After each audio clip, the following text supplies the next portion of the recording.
হতভম্ব দুবাইয়ের শেখ, বারবার বল স্টেডিয়ামের বাইরে পাঠালেন পারভেজ ইমন। পারভেজ ইমনের ভূমিকম্প ব্যাটিং দেখে যেমন ছিল দুবাই শেখের রিয়াকশন। বিস্তারিত জানতে ভিডিওটি না টেনে সম্পূর্ণ দেখার অনুরোধ রইল। অনেক জল্পনা আর কল্পনার পর মাঠে গড়ালো বাংলাদেশ ইউএর টি-20 সিরিজ, যেখানে টসে হেরে ব্যাটিং করতে নেমেছিল টাইগাররা। শুরুতে অবশ্য দুর্দান্ত ক্রিকেটের আভাস দিচ্ছিলেন তানজিম হাসান তামিম, তবে ব্যক্তিগত তিনি 9 বলে 10 রানের সাজঘরে ফিরলেন। এরপরে লিটন কুমার দাস নয়া অধিনায়ক করতে পারলেন না নামের সুবিচার। অর্থাৎ বাংলাদেশের 49 রানে 2 টপ অর্ডার হারিয়ে যখন ঢুকছিলেন, তখনই সৌম্যর জায়গায় পারভেজ ইমন দুর্দান্ত অ্যাটাকিং ক্রিকেট খেললেন। ওভার প্রতি তুলতে থাকেন 10 রান। তার সঙ্গে অবশ্য তহিদ হৃদয় দিয়েছিলেন বারবার যোগ্য সঙ্গী।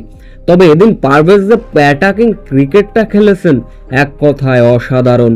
ছোট স্টেডিয়াম, বারবার ছক্কায় বল বাইরে পাঠিয়ে দিলেন স্টেডিয়ামের পারভেজ ইমন। এদিন ব্যক্তিগত 28 বলে তুলে নিলেন দুর্দান্ত এক 50-50-র পরেও থেমে থাকেননি, রীতিমতো ছক্কার বন্যা বইয়ে দিলেন। পারভেজ ইমনের বারবার বল ছক্কা মেরে স্টেডিয়ামের বাইরে যখন পাঠালেন, রীতিমতো হতভম্ব হয়ে গেলেন দুবাইয়ের শেখ। মাথায় হাত পড়ল, বলের কি তাহলে শট পড়ল? রীতিমতো হতভম্ব হয়ে গেলেন পারভেজ ইমনের এমন দুর্দান্ত ব্যাটিং দেখে।